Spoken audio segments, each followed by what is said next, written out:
بصوا يا جماعة، المفروض إن ده كان مشروع ممشى أهل اسكندرية، وكان هيتعمل بقى ممشى سياحي ونادي صحي وعدد كبير من المشاريع الجميلة اللي كانت هتغير شكل المكان ده كله هتطوره.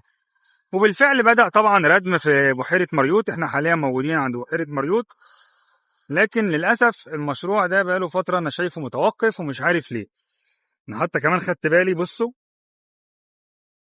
هسيب لكم بقى أنا التعليق على اللي احنا شايفينه دلوقتي.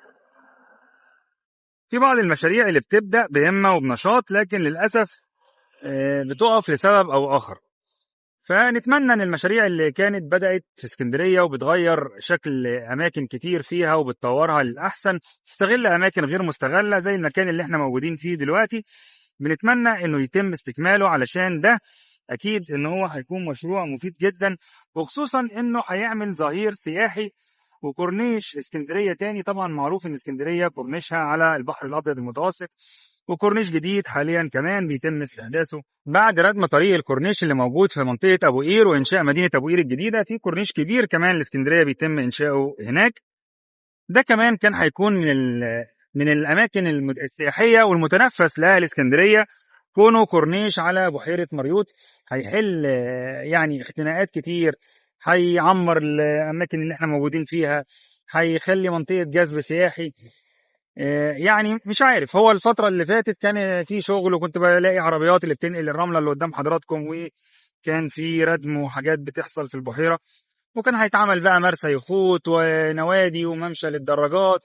المشروع نفسه كان الكلام عليه حلو جدا جدا، وكان فعلا هيغير شكل المكان ده كله. ايه بقى اللي حصل وقف المشروع ده؟ الحقيقة انا مش عارف، ولكن نتمنى انه يتم تاني استكمال المشروع ده وكل المشاريع اللي للأسف يعني متوقفة حاليا. طبعا في مشاريع كتير بيتم تنفيذها في اسكندرية، ومشاريع كتير خلصت. اسكندرية حاليا بتشهد طفرة من حيث التطوير ومن حيث المشروعات اللي بيتم تنفيذها، سواء على مستوى الطرق، سواء على مستوى وسائل المواصلات الجماعية.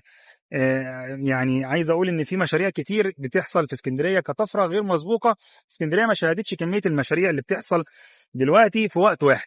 لكن بقى يعني احنا طماعين شويه، ويعني ما صدقنا فرحنا بالمشروعات الكتير اللي بدات ان هي تتنفذ على ارض اسكندريه، وخصوصا ان مشروع زي ده بدا بالفعل الشغل فيه. لكنه يعني زي ما حضراتكم شايفين كده، انا شايف ان هو توقف ومفيش اعمال حاليا. يعني لعل المنع خير، ونتمنى عودة استكمال مشروع ممشى أهل اسكندرية على بحيرة مريوط. تابعونا علشان دايما تعرفوا كل جديد في اسكندرية. أخوكم مراد محمود.